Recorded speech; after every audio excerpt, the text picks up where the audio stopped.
నమస్తే, welcome to ANN వార్తాపత్రికల వార్తా విశ్లేషణకి స్వాగతం. నేను మీ లక్ష్మీనాగ్ నరహరిశెట్టి. ప్రధానంగా మహాదినపత్రికలో ఏం ప్రచురించారో చూద్దాం.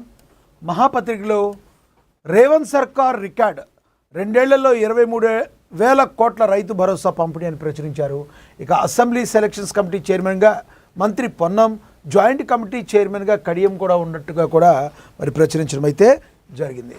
ఇక నీరవ్ మోడీకి షాక్, భారత్కు అప్పగింత, యూరోపియన్ కోర్టులో అప్పీల్ తిరస్కరణ, భారత్కు అప్పగింతకు మార్గం సుగమం, సిబిఐ ఈడీకి భారీ ఊరట లభించింది.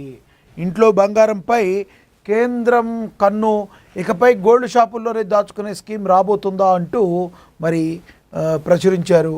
అదేవిధంగా బిల్డర్ల అరాచకం, ప్రభుత్వ భూమి దురాక్రమణ, ఆక్రమించిన స్థలం 100 కోట్ల పైమాటే ఉంటుందని కూడా మరి ప్రచురించడం జరిగింది. ఇక టూరిజం హబ్గా తెలంగాణ ఉండబోతుందట. ఉన్నత స్థాయి సమీక్షలో సీఎం రేవంత్ రెడ్డి వికారాబాద్ వీరభద్రస్వామి ఆలయ అభివృద్ధిపై దృష్టి పెట్టారంట. తారామతి, బాదారి, దుర్గం చెరువు అభివృద్ధికి ఆదేశాలు. మరి పురాణాపూల్ పర్యటన కేంద్రంగా మార్చే ప్రతిపాదన కూడా తీసుకొచ్చారు. ఇక చిన్నారి జ్ఞానేశ్వరి అదృశ్యం కేసులో కొత్త మలుపు ఉందని కూడా ప్రచురించారు. భారత్కు జపాన్ టెక్నాలజీ నౌకాదళానికి కొత్త బలం, స్టైల్త్ సామర్థ్యం పెంచి ఇంటిగ్రేటెడ్ మాస్ట్, అలాగే భారత్ జపాన్ రక్షణ సహకారంలో కీలక అడుగు ఉందని కూడా ప్రచురించడం అయితే జరిగింది. ఇక మణుగూరులో అత్యాధునిక పోలీస్ స్టేషన్ ప్రారంభం, మాదక ద్రవ్యాల నిర్మూలనపై ఉక్కుపాదం, డీజీపీ సివి ఆనంద్ తెలియజేశారు. ఇక ఏఎన్ఎన్ మహా అవార్డ్స్ మరి మనందరికీ తెలుసు, తెలంగాణలో ఎంతో గ్రాండ్ సక్సెస్ అయ్యి మరి ఏఎన్ఎన్ అవార్డ్స్ ఎవరైతే సోషల్ సర్వీసుల్లో ఉంటూ మరి వాళ్ళ యొక్క వృత్తిపరంగా ఎంతోమందికి సేవ చేస్తూ ఉంటారో మరి వాళ్ళందరినీ కూడా కనుగొని వాళ్ళకి అవార్డ్స్ ఇవ్వటం అనేది మరి గతంలో జరిగింది. ఇప్పుడు ఏపీలో కూడా ఇది జరగబోతుంది. మరి విజయవాడలో జరగబోతుంది మెగా గ్రాండ్ ఈవెంట్ అని కూడా మరి దీనిలో ప్రచురించడం జరిగింది. అదేవిధంగా మరి ముందుగా మనం చూసుకుంటే టూరిజం, అంతర్జాతీయ టూరిజం హబ్గా తెలంగాణ ఉన్నత స్థాయి సమీక్షలో సీఎం రేవంత్ రెడ్డి తెలియజేశారు. వికారాబాద్ వీరభద్రస్వామి ఆలయ అభివృద్ధిపై దృష్టి, తారామతి, బారాదరి, దుర్గం చెరువు అభివృద్ధికి ఆదేశాలు, పురాణాపూల్ను పర్యాటక కేంద్రంగా మార్చే ప్రతిపాదన ఉంది. తెలంగాణను అంతర్జాతీయ పర్యాటక కేంద్రంగా తీర్చిదిద్దేందుకు అవసరమైన అన్ని చర్యలు చేపట్టాలని ముఖ్యమంత్రి రేవంత్ రెడ్డి ఆదేశించారు. ఎంసీఆర్ హెచ్ఆర్డీలోని బోధి పెవిలియన్ పర్యాటక శాఖపై మరి ముఖ్యమంత్రి రేవంత్ రెడ్డి సోమవారం ఉన్నత స్థాయి సమీక్షా సమావేశం నిర్వహించారు. ఈ సందర్భంగా తారామతి, బారామతిని టూరిజం ప్లేస్గా మరింతగా అభివృద్ధి చేయాలని, దుర్గం చెరువు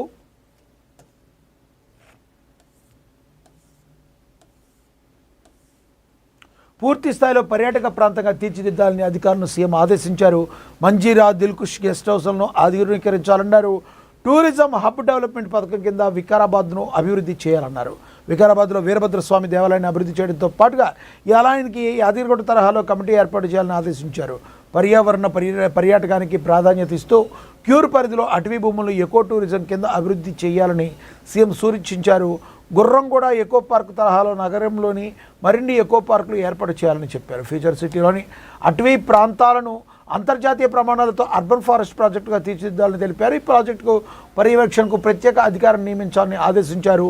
పాత బస్తీలోని చారిత్రాత్మక పురాణాపూల్ వంతెనను ప్రత్యేక పర్యాటక ప్రాంతంగా అభివృద్ధి చేసే అవకాశాలను పరిశీలించాలని సీఎం సూచించారు. అవసరమైతే అక్కడ ట్రాఫిక్ను మళ్లించి పర్యాటక జోన్గా మార్చాలని అధికారులకైతే తెలపడం అయితే జరిగింది. ఒక రకంగా చెప్పాలంటే సీఎం రేవంత్ రెడ్డి ఏదైతే తాను చెప్పి ప్రమాణ స్వీకారం చేశారో తెలంగాణ రాష్ట్ర అభివృద్ధి చేస్తాను అని చెప్పి అన్ని రకాలుగా కూడా ఆయన తీసుకుంటున్న నిర్ణయాలు మరి తెలంగాణ ప్రజలను మెప్పించే విధంగా ఉన్నాయని మనం అర్థం చేసుకోవచ్చు. ఎటువంటి పరిస్థితుల్లో అంతర్జాతీయ టూరిజంగా మరి తెలంగాణను టూరిజం హబ్గా నిలబెట్టడానికి ఆయన మనస వాచ కర్మణ పూనుకున్నారు. అదే ఈ రోజున రేవంత్ రెడ్డి అమలు పరుస్తున్నందుకు తెలంగాణ ప్రజలందరూ కూడా ఎంతో మరి కృతజ్ఞతలు అయితే తెలుపుతున్న పరిస్థితిని కూడా మనం గమనించవచ్చు. అదేవిధంగా చూసుకుంటే చిన్నారి జ్ఞానేశ్వరి అదృశ్యం కేసులో కొత్త మలుపు, పాప కనబడకుండా పోయిన రోజున కనిపించిన కియా కారు మళ్లీ ప్రత్యక్షం, అదే కారు తమ బంధువులను ఢీకొట్టిందని కుటుంబ సభ్యుల ఆరోపణ, నెల రోజులుగా లభించని ఆచూకీ. మరి ఇదేదో ఒక ఇదిలాగుంది, ఒకసారి చూద్దాం దీని గురించి కూడా. కాకినాడ జిల్లా తుని మండలం సిహెచ్ అగ్రహారంలో తీవ్ర కలకలం రేపిన చిన్నారి జ్ఞానేశ్వరి అదృశ్యం కేసు కొత్త మలుపు తిరిగింది. దాదాపు నెల రోజులుగా ఆచూకీ లేకుండా పోయిన ఈ కేసులో తాజాగా ఓ అనుమానాస్పద కారుపై పోలీసుల దృష్టి పడింది. ఈ పరిణామంతో దర్యాప్తు మరో కోణంలో వేగవంతమైంది. వివరాల్లోకి వెళితే సుంకర గణేష్ భవానీ దంపతుల కుమార్తె జ్ఞానేశ్వరి జూన్ 6వ తేదీన వారు పనిచేస్తున్న పామాయిల్ తోటలో ఆడుకుంటూ అదృశ్యమైంది. అప్పటి నుంచి పోలీసులు గాలిస్తున్న చిన్నారి జాడ తెలియలేదు. అయితే పాప అదృశ్యమైన రోజు ఓ కియా కారు అనుమానాస్పదంగా సంచరించినట్లు స్థానికులు గుర్తించారు. అప్పుడు గత 2 రోజులుగా అదే కారు మళ్లీ ఆ పరిసర ప్రాంతాల్లో తిరుగుతుండడంతో కుటుంబ సభ్యులు బంధువులు అనుమానం వ్యక్తం చేస్తున్నారు.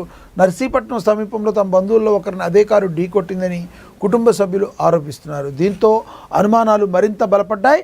కుటుంబ సభ్యుల ఫిర్యాదుతో అప్రమత్తమైన పోలీసులు ఈ కొత్త కోణంపై లోతుగా దర్యాప్తు ప్రారంభించారు. అనుమానిత కారు వివరాలు, దాని కదలికలపై ప్రత్యేక దృష్టి సారించారు. ఏదైనా చిన్నారి జ్ఞానేశ్వరి మరి పాప మిస్ అవటం అనేది నిజంగా ఆ కుటుంబంలో తీరని శోకాన్ని మిగిల్చింది. ఏం జరుగుతుందో తెలవని పరిస్థితి, అసలు పాప ఉందా లేదా, మరి ఏం జరిగిందని తెలవని పరిస్థితి. నిజంగా ఆ కన్న తల్లి కడుపు కోత ఎంత దారుణంగా ఉంటుందో మనందరికీ కూడా తెలుసు.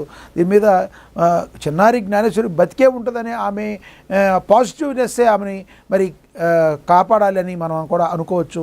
జ్ఞానేశ్వరి మిస్ అయ్యి నెల రోజులు కావస్తుంది. అయితే ఈ కారు ఏంటి అనేది ఇది కొత్త కోణం ఉంది. మరి దీని గురించి లోతుగా పోలీసులు అయితే దర్యాప్తు చేస్తున్నారు. దాని గురించి ఏంటి అనేది తెలవడానికి మరికొంత సమయం పట్టే అవకాశం అయితే ఉంది.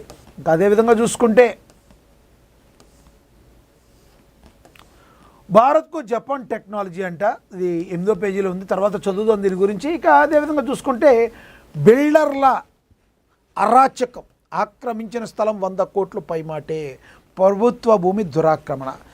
ఎంతోమంది కేటుగాళ్ళు ప్రభుత్వ భూమిని కాజేయాలని చూస్తూ ఉంటారు. అలాంటి కేటుగాళ్ళు ఈడు కూడా ఒకడు ఈ ఆక్రమణకి గురైందంట. మరి దీని గురించి పట్టించుకునే నాదుడు ఉన్నాడా, అసలు ఏం జరిగింది అనేది ఏఎన్ఎన్ మహాపత్రిక అనేది దీన్ని బయటకు తీసుకొచ్చింది. 100 కోట్లు ప్రభుత్వ భూమిని ఇలా దుర్వినియోగం చేసేటట్టు, అన్యాక్రాంతం చేసేటట్టుగా ఆక్రమించిన స్థలం ఉంది అంటే వీళ్ళు ఎలాంటి భూబకాసురులు మనందరికీ కూడా అర్థమవుతుంది. వివరాలు ఒకసారి చూద్దాం. ప్రభుత్వం భూమి దురాక్రమణ, శేర్లింగంపల్లి మండలం కానామెట్ పరిధిలో గల బిల్డర్ల అరాచకం పరాకాష్ఠకు చేరింది. ఐటిక్ హబ్ హైటెక్ సిటీకి కోతవేటు దూరంలో ఉన్న ప్రభుత్వ స్థలాన్ని అక్రమార్కులు చెరబట్టారు. సర్వే నెంబర్లు 11/33, 11/34లలో 4000 చదరపు గజాల భూమి గల్లంతైనట్లుగా స్థానికులు పేర్కొంటున్నారు.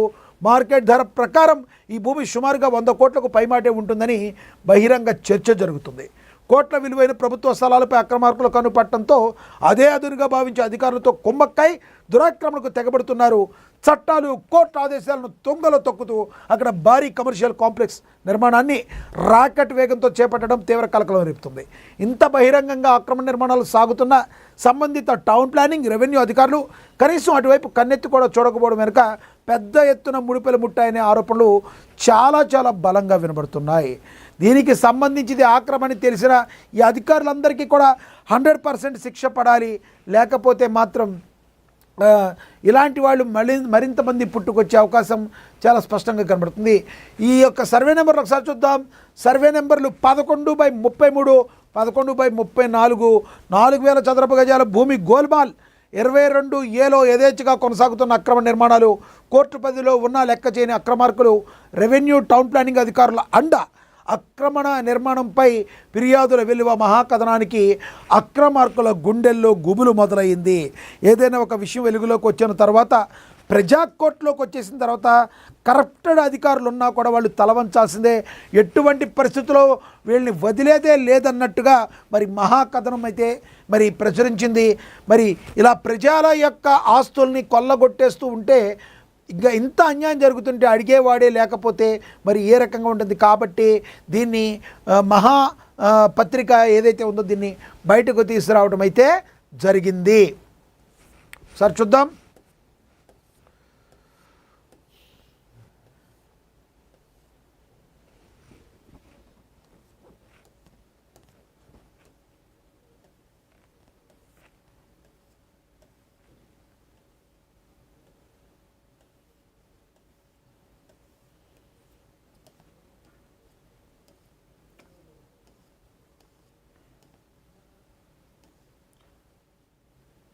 సో ప్రభుత్వ భూమిని బిల్డర్లు ఆక్రమించి అరాచకానికి సృష్టిస్తున్నారు.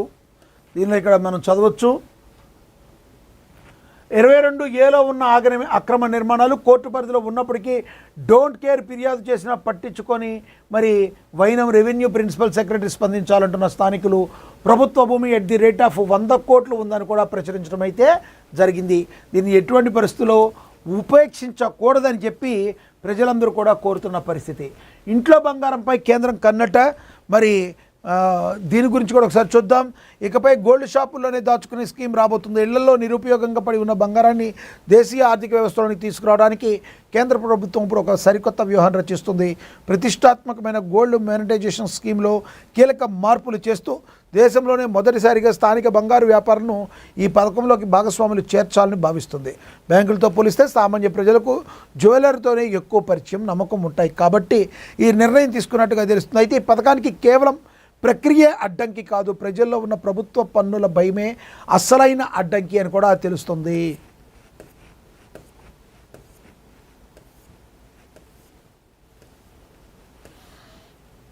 ఆర్థిక నిపుణులు చెప్తున్నారు, బంగారం డిపాజిట్ చేస్తే ఎక్కడ ఆదాయ పన్ను శాఖ కన్ను పెడుతుందో, తమ సంపాదనపై ఎక్కడ పన్ను ప్రశ్నలు అడుగుతారో అనే ఆందోళన చాలామందిలో ఉన్నాయి. దీనివల్ల ఈ రకమైన సంస్కరణలు కూడా ఆశించిన మేర ఫలితాన్ని ఇవ్వడం కష్టమేనన్న ఆర్థిక శాఖ వర్గాలు అంగీకరిస్తున్నాయి. గోల్డ్ మానిటైజేషన్ స్కీమ్ కింద ప్రజలు తమ వద్ద ఉన్న బంగారాన్ని బ్యాంకులో డిపాజిట్ చేసి సురక్షితంగా వడ్డీని సంపాదించవచ్చు. కానీ 2015లో ఈ పథకం ప్రారంభమైనప్పటి నుంచి నవంబర్ 2025 నాటికి కేవలం 39 టన్నుల బంగారం మాత్రమే మార్కెట్లోకి వచ్చింది. నిజానికి మన దేశంలో ఇళ్లలో సుమారుగా 25,000 నుంచి 30,000 టన్నుల బంగారం నిల్వలు ఉన్నాయని అంచనా.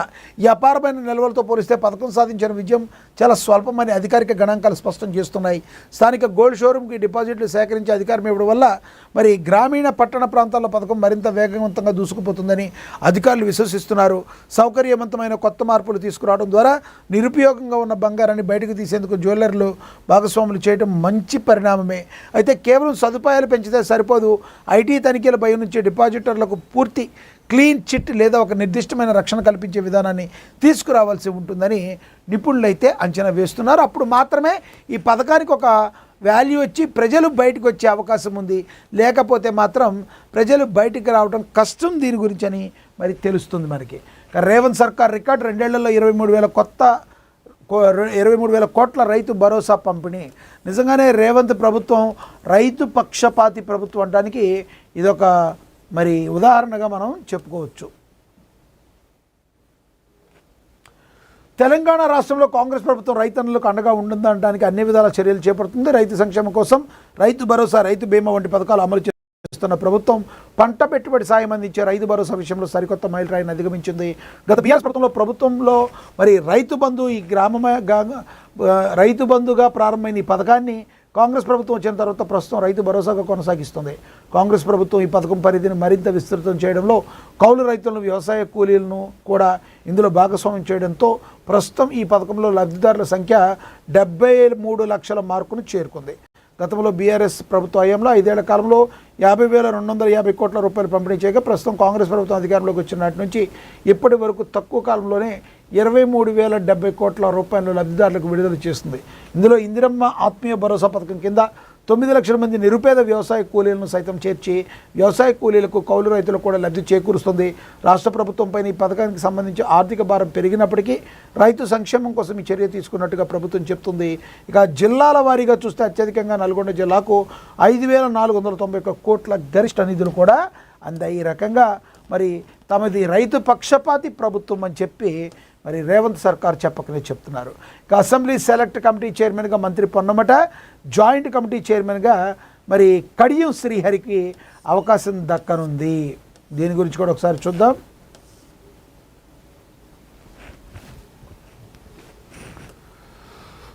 రాష్ట్ర ప్రభుత్వం అసెంబ్లీ కమిటీని ఏర్పాటు చేసింది. సెలెక్ట్ కమిటీ చైర్మన్గా రవాణా శాఖ మంత్రి పొన్నం ప్రభాకర్ వ్యవహరిస్తున్నారు. తెలంగాణ విద్వేష ప్రసంగాలు, విద్వేష నిర్ణయాలను పరిశీలించే ఈ కమిటీలో 13 మంది సభ్యులు ఉండనున్నారు. జాయింట్ కమిటీకి కడియం శ్రీహరి చైర్మన్గా ఎంపికయ్యారు. 11 మంది సభ్యులు చైర్మన్తో జాయింట్ కమిటీని చేయనుంది. ఎస్సీ సంక్షేమ కమిటీ చైర్మన్గా మేడిపల్లి సత్యంను ఎంపిక చేశారు.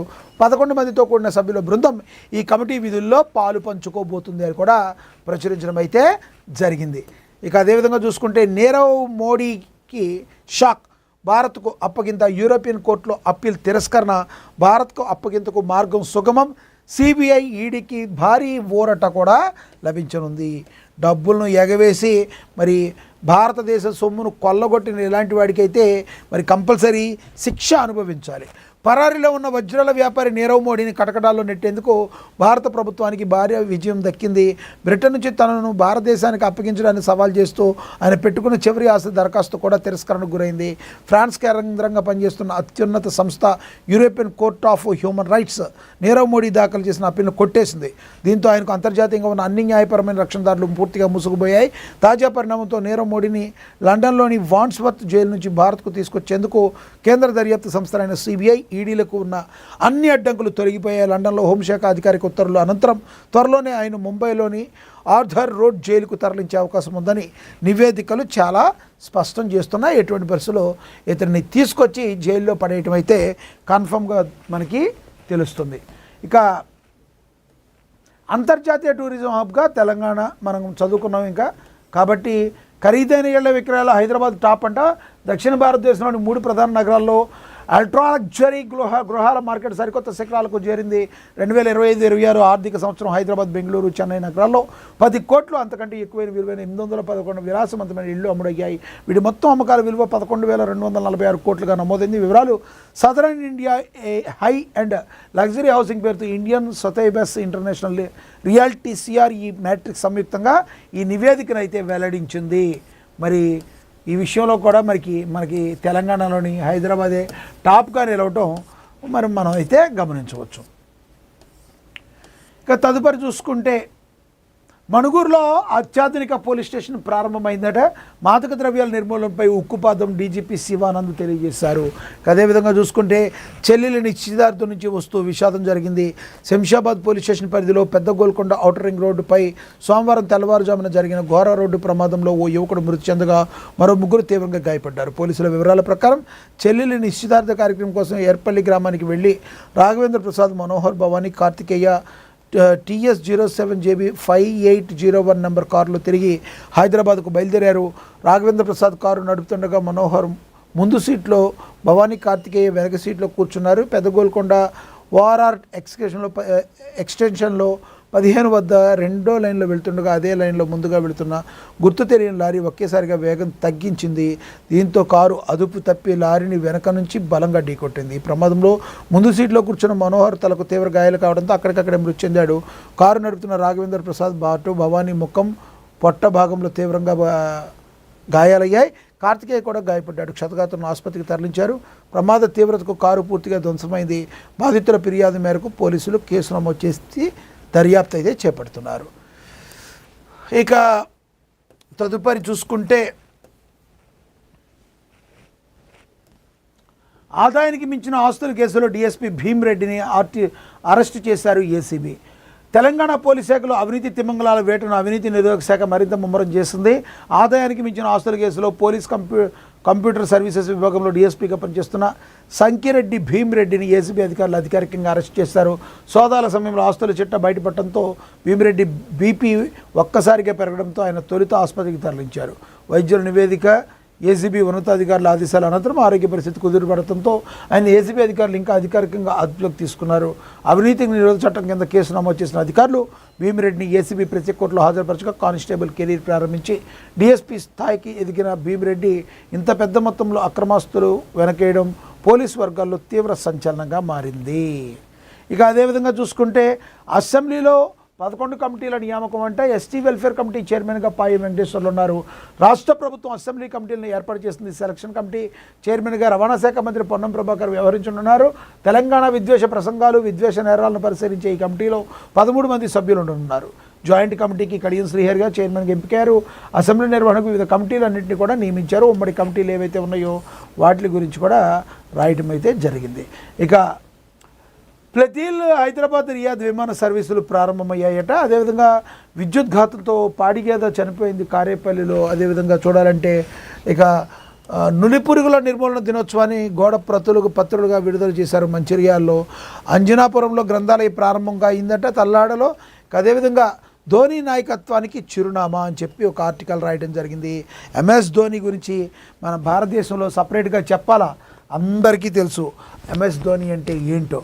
ఇక కర్తవ్యం ఏంటి అని జి వెంకటరమణ సీనియర్ జర్నలిస్ట్ కూడా ఒక ఆర్టికల్ రాయటం జరిగింది రైతన్న గురించి, వర్షా ప్రభావం గురించి.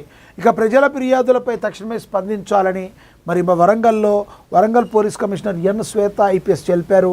పరిపాలన అంశాలను క్షుణ్ణంగా పరిశీలించారు సిపి అని కూడా ప్రచురించారు. ఇక రాత్రే విజ్ఞాన్ వేదాంత జూనియర్ కళాశాల మూసివేత, విద్యార్థుల తల్లిదండ్రుల ఆందోళన, ఏసరావు నగర్లో కళాశాల కొనసాగించాలని పెద్ద ఎత్తున డిమాండ్ కూడా వచ్చిందని కూడా ప్రచురించారు. ఇక అణగారిన వర్గాల బంధువు బాబు జగజ్జీవన్ రామ్ అని ఎమ్మెల్యే బండారి లక్ష్మారెడ్డి కుషాయిగూడలో తెలియజేశారు.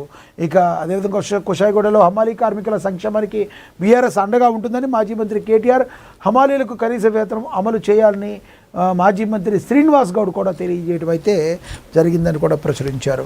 ఇక భూ వివాదాలు ఉంటే చట్టపరంగా పరిష్కరించుకోవాలని దమ్మపేటలో గిరిజన రైతులపై అక్రమ కేసులు తగ్గువు అని చెప్పి మాజీ ఎమ్మెల్యే మెచ్చా తెలియజేశారు. ఇక మోడిఫైడ్ సైలెన్సర్ల ధ్వంసం, మరి తమ వాహనాలకు మోడిఫైడ్ సైలెన్సర్లు, అధిక శబ్దం వచ్చే సైలెన్సర్లు ప్రజలకు ఇబ్బందులు కలిగించకూడదని ఆదిలాబాద్ జిల్లా ఎస్పీ అఖిల్ మహాజన్ తెలిపారు. ఆయన సమక్షంలో ఈ యొక్క మోడిఫైడ్ ఏవైతే ఉన్నాయో వాటి యొక్క సైలెన్సర్లన్నింటినీ కూడా ధ్వంసం చేయడం అయితే జరిగింది. ఇక కారేపల్లిలో ఘనంగా పెద్దమ్మ తల్లి వార్షిక బ్రహ్మోత్సవం జరిగింది. అన్నదానం నిర్వహించారు. ఆలయ కమిటీ అని ప్రచురించారు. ఇక భద్రాద్రిలో ప్రజావాణి దరఖాస్తుకు పరిష్కారం చూపాలని జిల్లా కలెక్టర్ అంకిత్ తెలియజేశారు అని కూడా ప్రచురించారు. ఇక అదేవిధంగా చూసుకుంటే భద్రాద్రి కొత్తగూడెం చుంచుపల్లిలో సమస్యలను పరిష్కరించండి ఆచార్య డాక్టర్ మధ్యల శివకుమార్ బృందం తహసీల్దార్ నాగరాజుకు వినతి పత్రాన్ని ఇచ్చారు అని కూడా ప్రచురించడం జరిగింది. ఇక ఎస్ఐఆర్లో పొరపాట్లకు తావివ్వద్దని మొయినాబాద్లో మరి రంగారెడ్డి జిల్లా కలెక్టర్ నారాయణ రెడ్డి బిఎల్ఓలతో మాట్లాడి సందేహాలు నివృత్తి చేశారు. రంగారెడ్డి జిల్లా కలెక్టర్ అని కార్మిక హక్కుల కోసం ఏఐటీసీ పోరాటం చేసింది. మరి కార్మికులకు అండగా ఏఐటీసీ జిల్లా ప్రధాన కార్యదర్శి ఎండి ఇమ్రాన్ తెలియజేశారు. ఇక కరెంటు కోతలు నివారించాలని కారేపల్లిలో ప్రజావాణిలో సిపిఎం వినతి పత్రాన్ని కూడా ఇచ్చాయని కూడా ప్రచురించారు. ఇక మనందరికీ తెలుసు దుద్దిళ్ళ శ్రీధర్ బాబు మరి వాసాల మరి గ్రామాన్ని రోల్ మోడల్ గ్రామంగా తీర్చిదిద్దామని లక్ష్మన్నారు. ప్రభుత్వ విప్ ఆలేరు ఎమ్మెల్యే బీర్ల ఐలయ్య అని కూడా మరి చెప్పారు. ఇక్కడ మనం ప్రభుత్వ విప్ కార్యాలయం ప్రారంభించారు. మంత్రులు దుద్దిళ్ళ శ్రీధర్ బాబు కావచ్చు, పొంగులేటి శ్రీనివాసరెడ్డి కావచ్చు, దీన్ని మనం చూడొచ్చు. ఇక అజ్మీరా వీరన్న కుటుంబాన్ని పరామర్శించారు. సేవాలాల్ సేన నాయకులు కారేపల్లిలో అని ప్రచురించారు. ఇక విద్యార్థులకు పాఠ్యపుస్తకాలు వెంటనే ఇవ్వాలని యాదాద్రి భువనగిరి జిల్లాలో ఎస్ఎఫ్ఐ నిరసనకు దిగింది. ఇక సీఎం రిలీఫ్ ఫండ్ చెక్కులను పంపిణీ చేశారు. ఆలేరు ఎమ్మెల్యే ప్రభుత్వ విప్ బీర్ల ఐలయ్య ప్రజాపాలన, ప్రజల సమస్యలు పాలకులకు అధికారులకు పట్టవా అంటూ రాజేంద్రనగర్ బీఆర్ఎస్ డివిజన్ అధ్యక్షులు వెంకటేష్ మరి మండిపడ్డారు అని కూడా ప్రచురించారు. ఇక దేశం విదేశంలో చూసుకుంటే ఇండోనేషియా పర్యటనతో వ్యూహాత్మక భాగస్వామ్యానికి మరింత బలం మోడీతో. ఇక భారత్కు జపాన్ టెక్నాలజీ అని, నౌకాదళానికి కొత్త బలమని, స్టైల్ సామర్థ్యం పెంచి ఇంటిగ్రేటెడ్ మాస్ట్ భారత్ జపాన్ రక్షణ సహకారంతో ఒక కీలక అడుగు ఉండబోతుందని కూడా ప్రచురించారు. ఇక సినిమా న్యూస్కి వస్తే ట్రెడిషనల్ లుక్లో పాయల్ షెనాయ్ మ్యాజిక్ చేయబోతుంది. సముద్ర తీరంలో గ్లామర్ ట్రీట్ అని కూడా రాశారు. మోహన్ లాల్ ఏనుగు దంతాల కేసు కొత్త మలుపు తిరిగిన వివాదం అని కూడా ప్రచురించారు. ఇక కింగ్ 100లో టబు విలనా అని మరి రాశారు. టబు మనకు తెలుసు, నిన్నే పెళ్ళాడితో ఒక ఊపేశారు. ఈ జంట నాగార్జున కెరీర్లో ప్రతిష్టాత్మక తెరకెక్కుతున్న 100వ చిత్రం కింగ్ 100పై ఆసక్తికర ప్రచారం జరుగుతుంది. గతంలో నాగార్జునతో సూపర్ హిట్ చిత్రాలు నటించిన టబు ఈ సినిమాలో హీరోయిన్గా కాకుండా నెగిటివ్ షేడ్స్ ఉన్న కీలక పాత్రలో కనిపిస్తున్నట్లుగా సినీ వర్గాల్లో వార్తలు వినిపిస్తున్నాయి. అయితే దీనిపై చిత్రబృందం నుంచి ఇప్పటి వరకు ఎలాంటి అధికారిక ప్రకటన రాలేదు. ఇటీవల అఖిల్ నటించిన లెనిన్ ప్రీ రిలీజ్ ఈవెంట్లో పాల్గొన్న నాగార్జున జూలై 10 తర్వాత కింగ్ 100కు సంబంధించిన అప్డేట్ ఇస్తానని ప్రకటించడం అభిమానులు ఆసక్తి పెరిగింది. దర్శకుడు కార్తిక్ రూపొందిస్తున్న ఈ చిత్రం పేదరికం నుంచి విజయవంతమైన ఒక వ్యక్తిగా ఎదిగిన ఓ వ్యక్తి జీవిత కథ ఆధారంగా తెరకెక్కబోతుంది. ఇక రాజ్ బి శెట్టి ఎంట్రీతో సియోన్పై పెరిగిన క్రేజ్ అని కూడా మరి ప్రచురించారు. ఇక అదేవిధంగా చూసుకుంటే ట్రెడిషనల్ లుక్లో పాయల్ షెనోయ్ మ్యాజిక్ అని కూడా మరి ప్రచురించడం అయితే జరిగింది. ఓవరాల్గా మరి ఈరోజు సినిమా న్యూస్తో పాటు ఇంపార్టెంట్ న్యూస్ ఏవేవైతే ఉన్నాయో వాటినన్నింటినీ కూడా విశ్లేషించే ప్రయత్నం అయితే చేశాం. అనునిత్యం కూడా ప్రజలకి, ప్రభుత్వానికి వారధిగా ఉంటూ ఎప్పుడూ కూడా నిష్పక్షపాతంగా వార్తలను ప్రచురించే ఏకైక పత్రిక మహాదినపత్రిక. ఇప్పుడే డౌన్లోడ్ చేసుకోండి. ఇది ఇవాళ వార్తాపత్రికల వార్తా విశ్లేషణ. నమస్తే.